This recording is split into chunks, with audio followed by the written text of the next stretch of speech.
buenos días.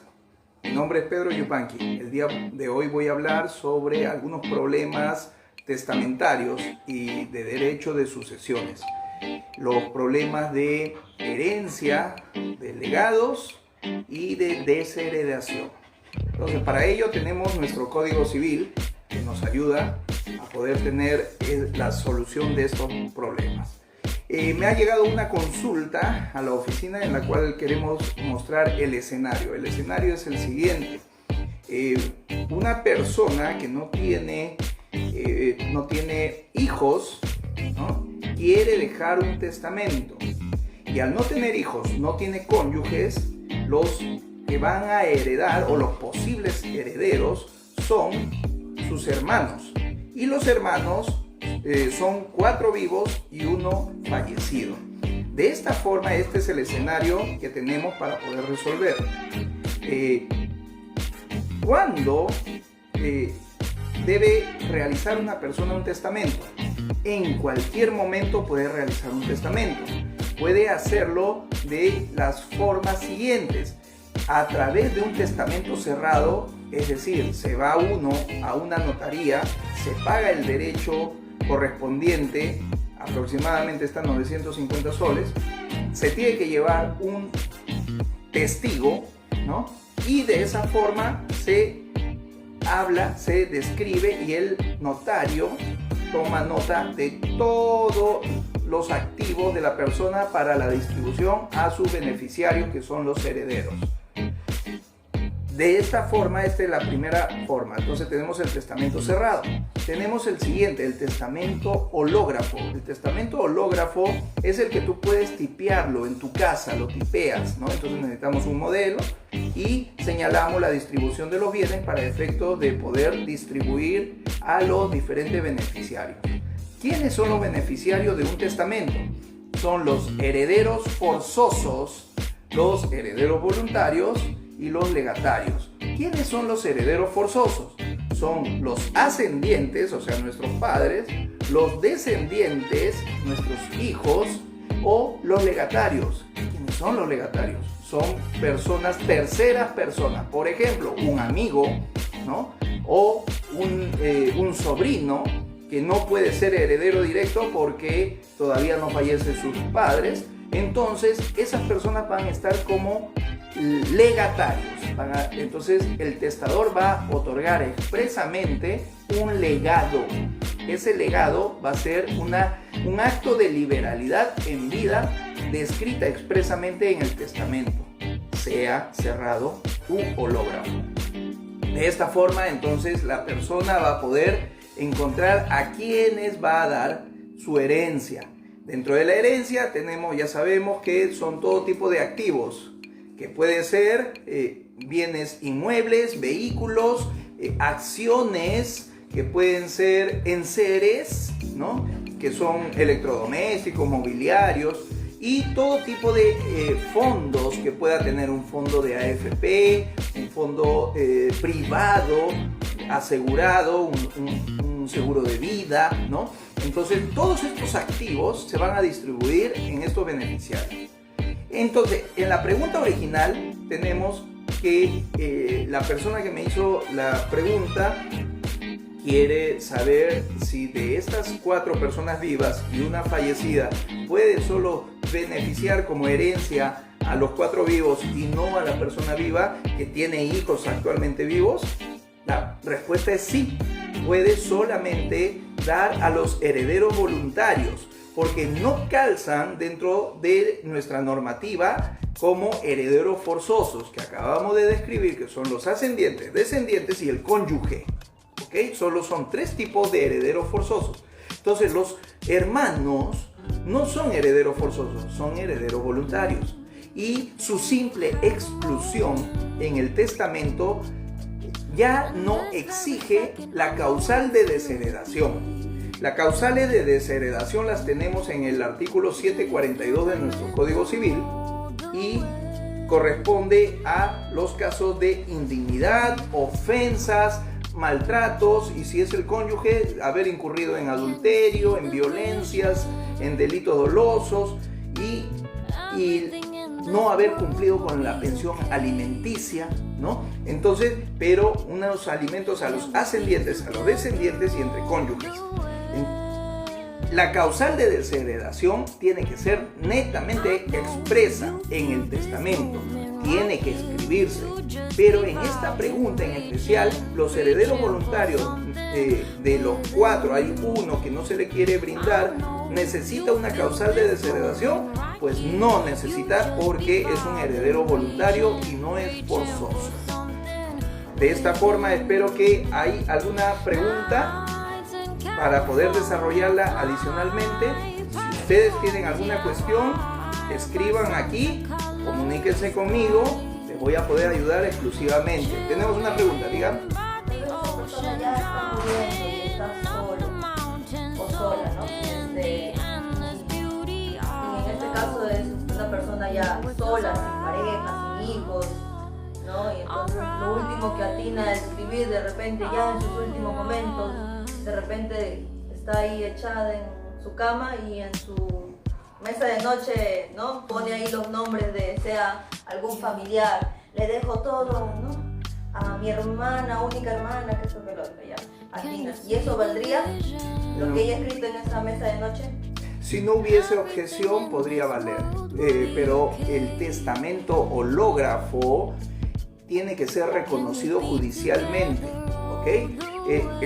A diferencia del testamento cerrado que se hace en una notaría, el testamento cerrado que se paga bastante en una notaría tiene ejecución con la simple apertura de la lectura de su contenido. En cambio, el testamento escrito a mano, eso es un testamento hológrafo y necesita ser reconocido judicialmente para surtir efectos. Entonces, su simple escritura no basta. Tendrá que algún pariente llevar ese documento e incluirlo en una solicitud de reconocimiento de testamento hológrafo. Es un proceso no contencioso, no genera litis, y el juez va a verificar, a declarar fundada si eso es la voluntad del testador. Entonces se verificará su firma, si realmente fue así, habrá testigos y se distribuirá los activos que correspondan a esa persona. Entonces es materia de tener delicadeza, de ser bien, evitar hacer un simple manuscrito, sino que tenga forma de testamento. Entonces, por algo, los que me puedan estar escuchando, si desean tener algún modelo, alguna guía, entonces ya me escriben y yo facilito la guía y modelos para que puedan tener sus testamentos. Tenemos otra pregunta. Doctor, mi pregunta es, para que no haya problemas futuros cuando la persona ya deje de existir, sería lo más práctico dejar un testamento por intermedio de un notario. Uno va a elegirlo. Puede ser un testamento cerrado a nivel notarial o puede ser un testamento hológrafo en el que deberá tener forma de testamento cerrado con su testigo mayor de 25 años, firmado, yo sugiero legalizado, y finalmente ese testamento hológrafo va a tener un reconocimiento judicial posterior. Entonces, para efectos de la seguridad jurídica de nuestro derecho, efectivamente se recomienda el testamento cerrado a nivel notarial, donde vayan al abogado de mayor confianza para efectos de que le transcriba la minuta, y la minuta se incorpora a la notaría de su elección y entonces se procede con el protocolo. Otra preguntita. En los dos casos que siempre se va a recurrir a un proceso no contencioso para legitimar el testamento. No, solamente en el testamento hológrafo habría un proceso judicial de reconocimiento del testamento por un proceso no contencioso. En el testamento cerrado, la seguridad jurídica ya está perfeccionada, porque el notario ya tiene por ley las facultades de otorgar este testamento. Entonces las notarías cumplen una gran labor en la sociedad porque desjudicializan la carga procesal de todo el aparato judicial y generan actos válidos con fe notarial que pueden ser simplemente ejecutados. En su apertura de un testamento cerrado se les cita a todos los herederos convocados y el protocolo es la lectura expresa de su contenido y posterior a ello la ejecución, es decir, si hay inmuebles, vehículos, viene la inscripción del testamento en el inmueble, en el vehículo, en las acciones, o con la simple inscripción registral de la apertura de ese testamento puedes cobrar fondos, cuentas bancarias, fondos y acciones y ponerlo al nombre de estos herederos forzosos, voluntarios o legatarios. ¿Alguna pregunta? En el testamento hológrafo puede tener o debe de tener testigos. De preferencia sí, porque hay que darle la mejor forma para que el juez pueda reconocer ese testamento hológrafo. Entonces necesitan mínimo un testigo, como mínimo, sugiero de 1 a 3, y confirma legalizada ese documento de las dos personas. De esa forma ya tenemos una manifestación de voluntad en vida en un tiempo, en un determinado tiempo, con legalización de firma en ese tiempo verificado, y ya el juez reconocerá su contenido en un proceso no contencioso sin litis. Ahora, agrego un poco a las cuestiones que hemos escuchado. ¿Qué sucede si a pesar de todo este perfeccionamiento sucede que alguien está en desacuerdo de su contenido o del protocolo de inscripción de este testamento?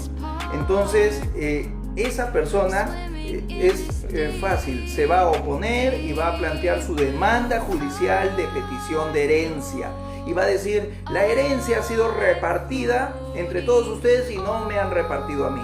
Y si esa persona es así, caballeros, señores, vamos a tener un proceso judicial en donde vamos a escuchar esa pretensión.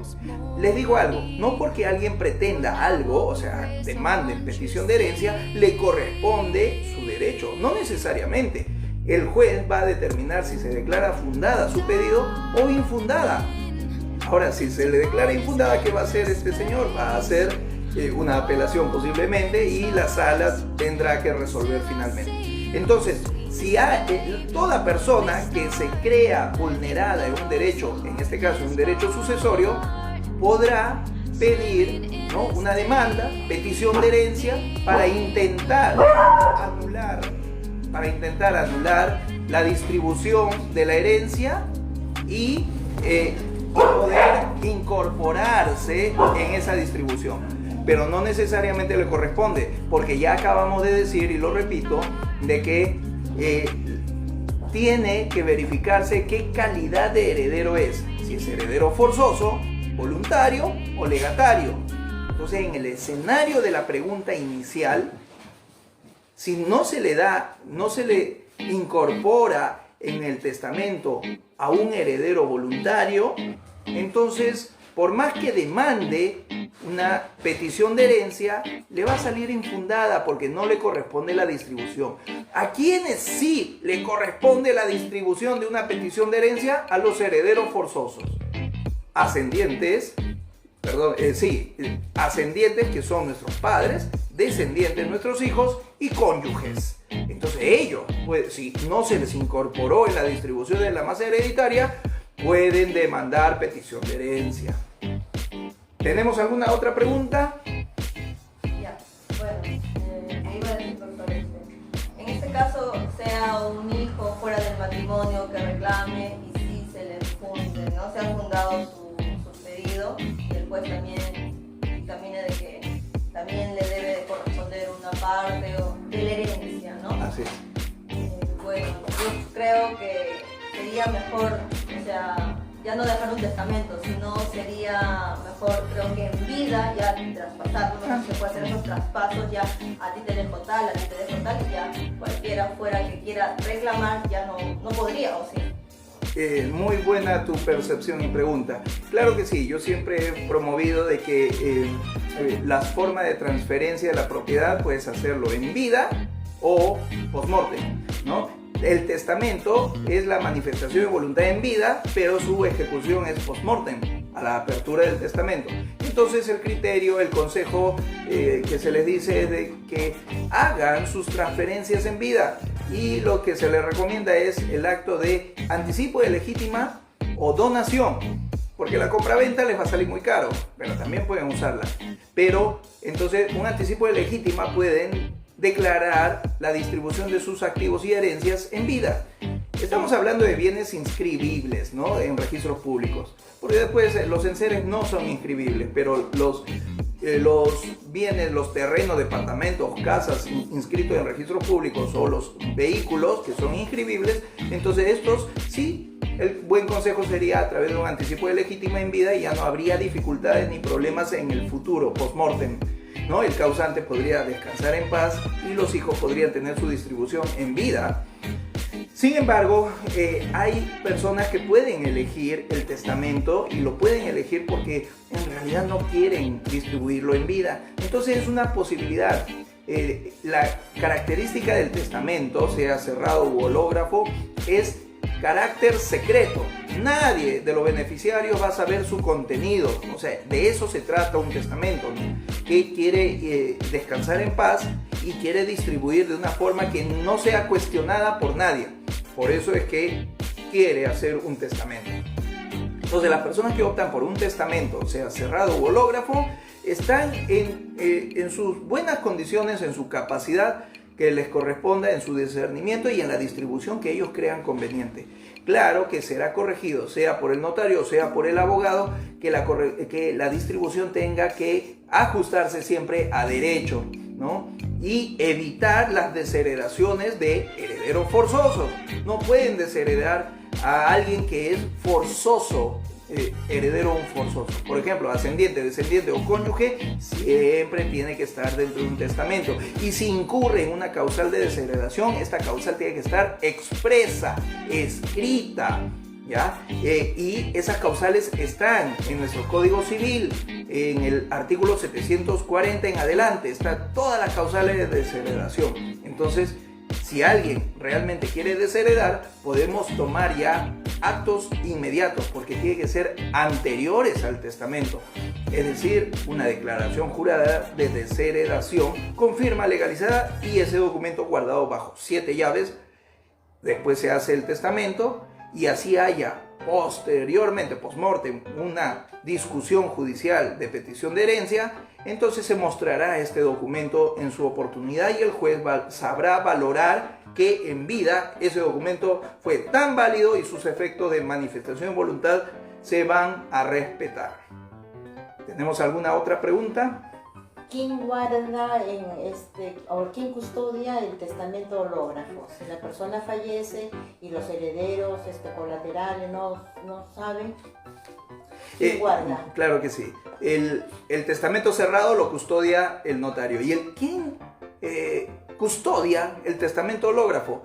Primero es la misma persona, ¿no? En un sobre. Yo sugiero de que tengan siempre 2 o 3 originales con copia, con legalización de firma, guardadas y distribuidas a los parientes más sensatos. No necesariamente a los herederos. Puede ser a un sobrino, una tía o hasta un vecino. Que cuando la persona fallezca, entonces este custodio del testamento hológrafo en un sobre cerrado pueda mostrarlo a los parientes para que ellos vean lo que tengan que hacer con la distribución de la manifestación de voluntad del testador cuando estuvo en vida.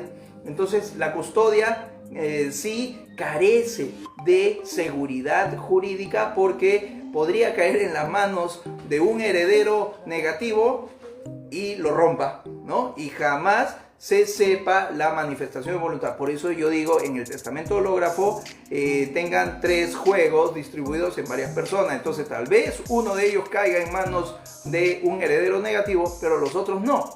Entonces estarían distribuidos. Es más, se le incorpora a uno de los herederos también, para efectos de que ellos ya inicien el trámite no contencioso de reconocimiento de testamento hológrafo y entonces pueda ser discutido, evaluado por el juzgador y en 10 meses sale una sentencia de reconocimiento para la distribución de los activos que estén dentro de ese testamento. ¿Alguna otra pregunta?